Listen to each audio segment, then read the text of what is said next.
Welcome in, everybody. Welcome to a special edition of a Baylor baseball podcast. I'm Levi Caraway. I'm joined by pitching coach Sean Snedeker. Coach, thank you for being here. Great being here. So today we'll just kind of go over a quick 15, 20-minute interview with talking about the success of the pitching staff so far and things leading into conference play. And so, Coach, my first question would be, through 16 games, pitching staff is top 15 nationally, ERA, whip, strikeout to walk ratio. What have your kind of thoughts been on the early returns so far? The stats are always nice. I mean, you like to be recognized, and I pay attention to that, I'll be honest with you. But the first thing that I've been super pleased with is the work that these guys have put in has been phenomenal. The buy-in has been phenomenal. The way that they've just created an environment of belief and confidence has been huge. They've been very, very consistent so far through the first part of this schedule. And obviously now we head into conference play. And my goal and my hope is to try to continue with the same business-as-usual approach. And they've been really good so far, but they've worked extremely hard at it. They've been very consistent, and we're seeing the dividends. Backtracking for a second, for those who aren't familiar with you, can you kind of talk about your background and how you ended up at Baylor this summer? How far back do you want me to go? You decide. I played baseball at Texas A&M and was drafted by the Dodgers, played 6 years in the minor leagues up to AA. I couldn't stay healthy. Always knew I wanted to coach. Dodgers thought I'd be a really good coach. They provided me that opportunity. Coached 1 year in the minor leagues with the Dodgers.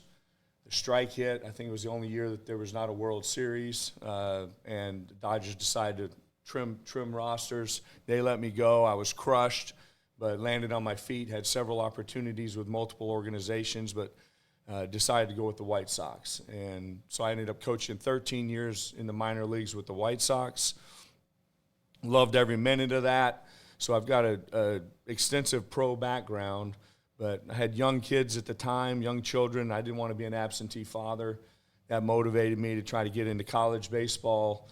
Landed at Duke University, spent 6 years there in the ACC, and then our head coach got fired there and had to relocate. Went to Oral Roberts for 5 years, and then always wanted to get back to Texas.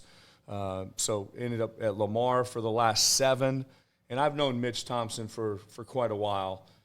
We had opportunity potentially to work together years ago, but kind of stayed in touch with him and have watched Baylor from afar and have really admired the program, the facilities. I love the university. I love the faith-based university.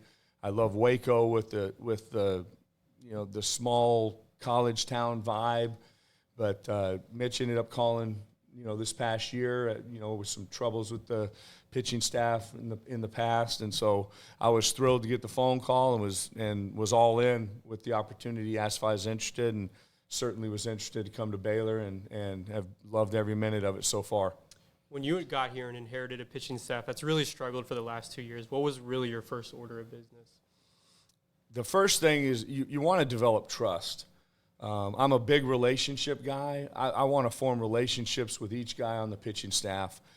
And the trust comes after that. But the first thing that they have to feel is that I genuinely care. And it sounds corny, but I tell all of them I want to treat them as if they're my son. And I've got their best interests at heart. Anything that I ask them to do, any adjustments delivery-wise, any additions to pitch repertoire, I want them to trust me and to believe in me. But the only way you're going to get that trust is if they know that you genuinely care for them. And so I work really hard at that. I value those relationships. And I think once you get that trust, now it's full speed ahead, and you can work together. And I tell each guy, I have a partnership with each guy to try to bring out the best in them. So that's where it all starts. That's the first order of business, is to try to develop those relationships and that trust factor.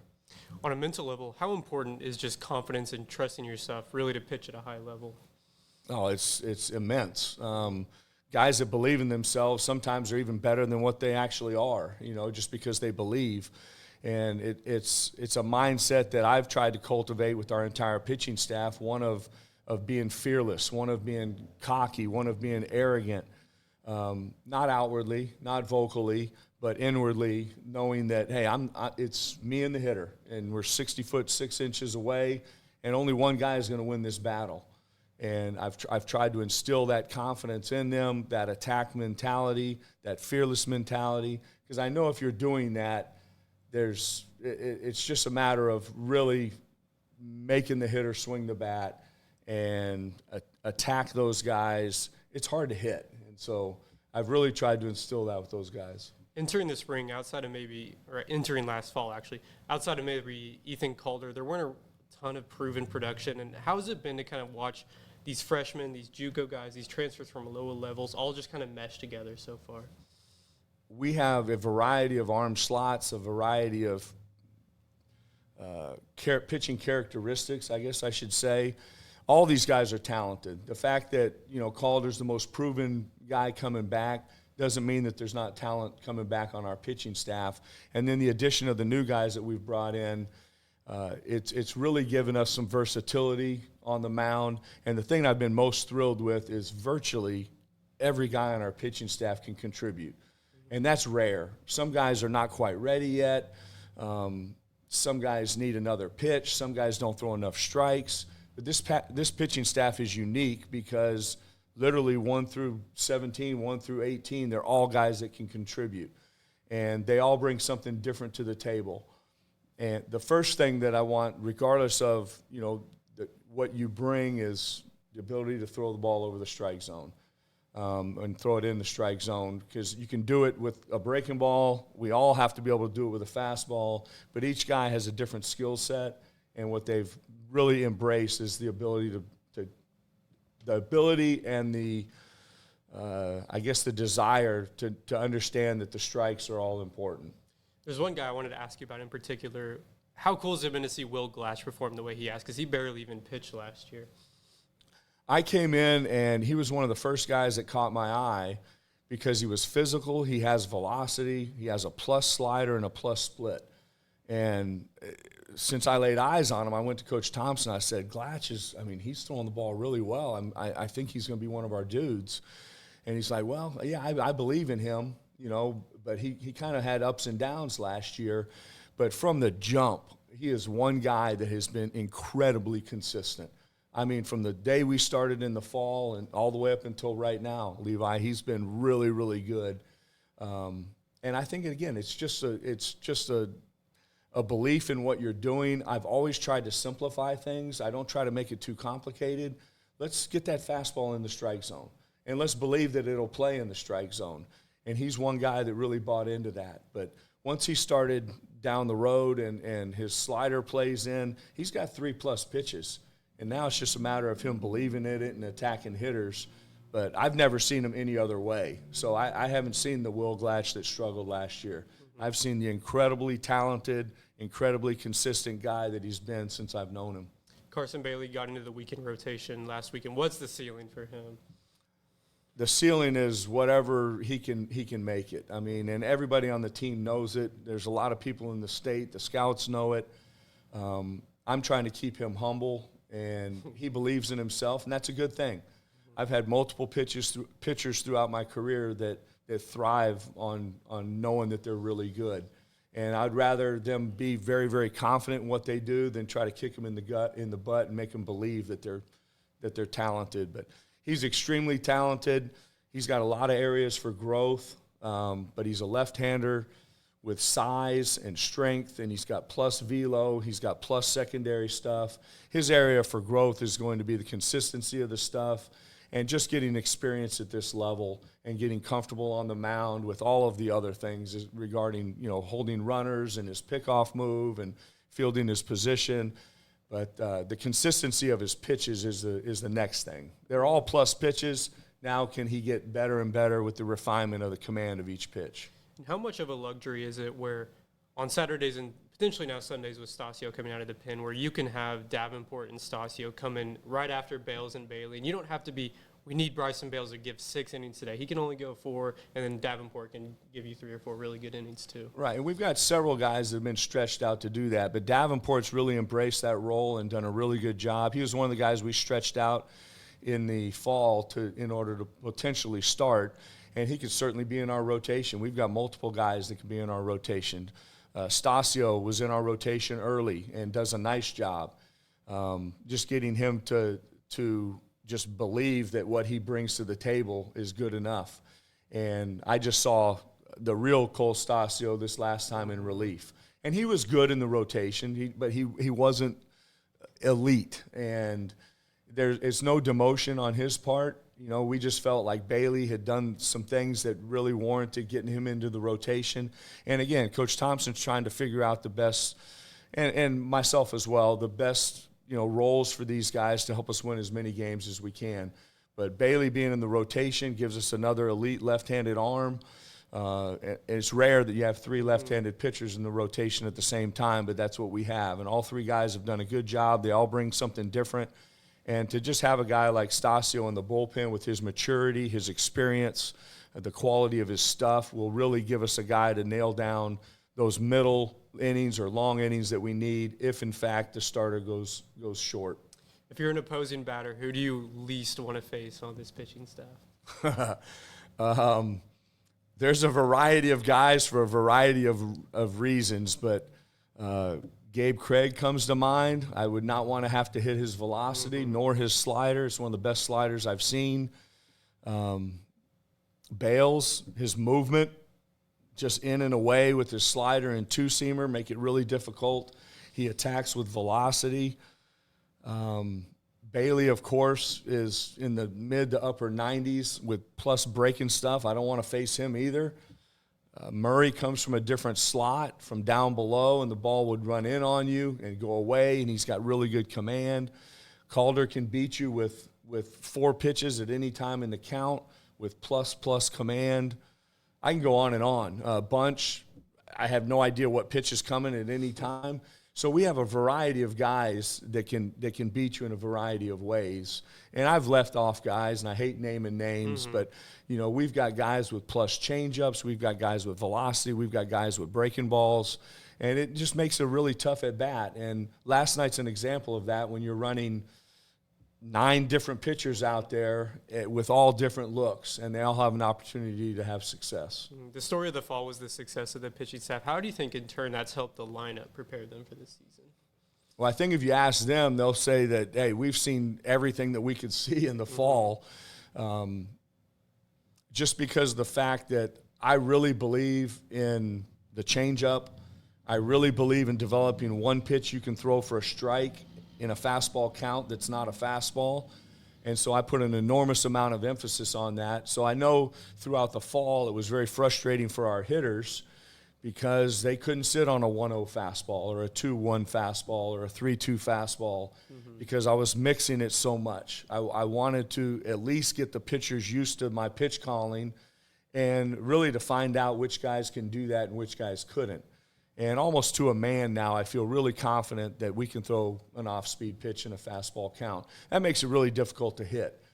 But that old saying of iron sharpens iron, I mean, that's exactly what the fall was, because I felt like the entire time that we were going to be a good offensive club, and we're facing one of the Big 12's, you know, best offenses, in my opinion, and we had a lot of success against them. So I felt good about where we were coming out of the fall with the pitching staff. And then now I think you're seeing the results of them having faced a pitching staff that's been really good, that throws multiple pitches for strikes in any counts from a variety of looks, and I think that's made our offense a lot stronger. And you know, now they're getting some 1-0 fastballs and some 2-1 fastballs, and we're doing damage. So I think the pitching staff's helped the offense get better, and I certainly know that our offense has helped the pitching staff get better.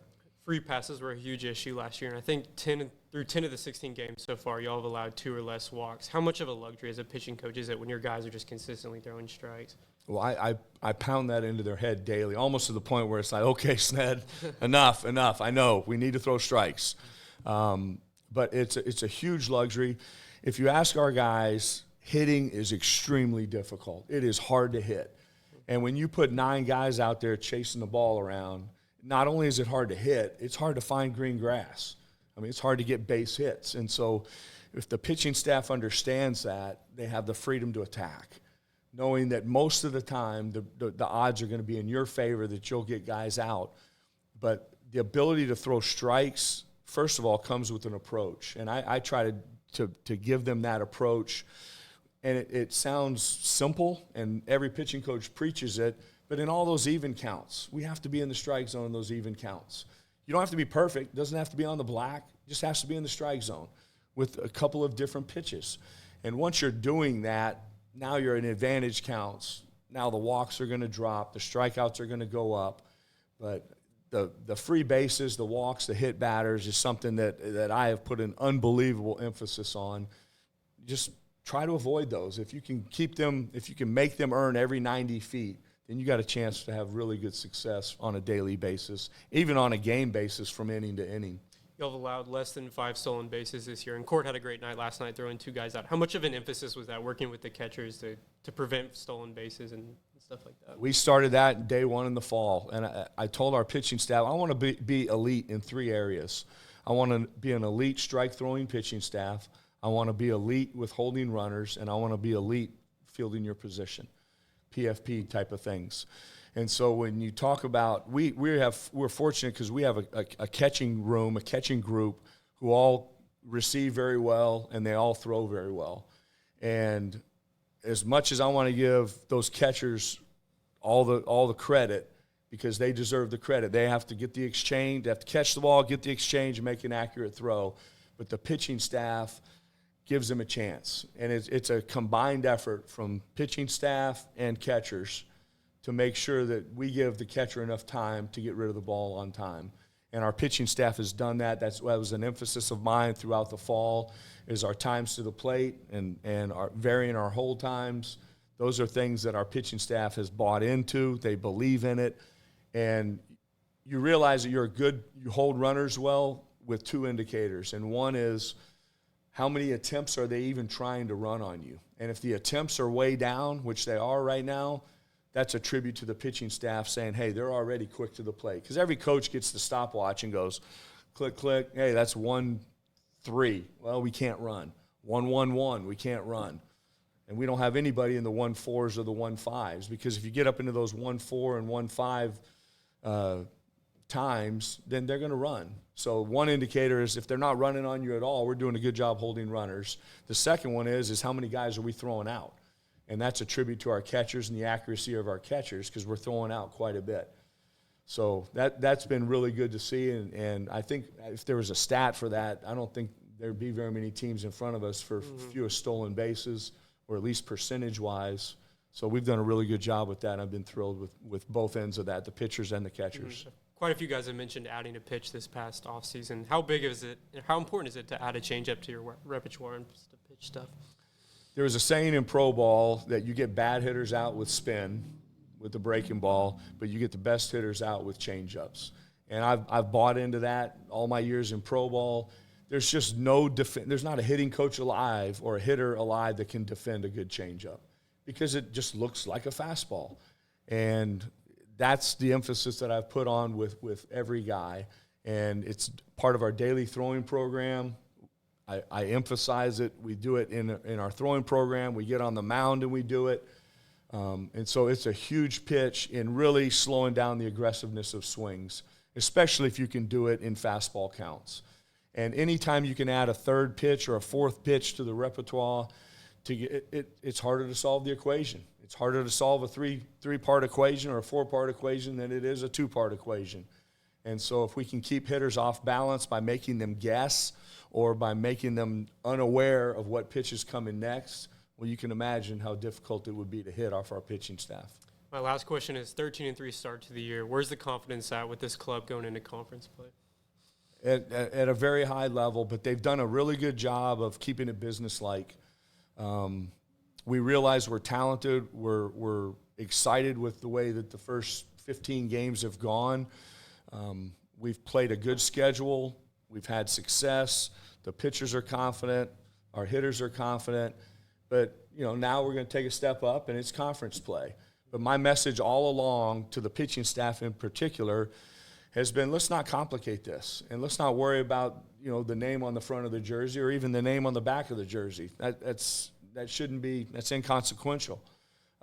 Let's worry about what we do, how we execute pitches, and that's one of the things I say to these guys all the time. Once you decide what pitch to throw and where to throw it, The jersey doesn't matter. The name on the back doesn't matter. It's simply all about executing pitches. And that way it doesn't matter if you're facing Barry Bonds or you're facing your 8th grade brother. I mean, it's simply just what pitch, what location, and let's be as good as we can be at executing pitches at a very high level. And so I hope to continue the same thing as we start conference play. Well, we're looking forward to it. Thank you so much, Coach, for the time. Appreciate it. Awesome, Levi. I appreciate it. Thank you.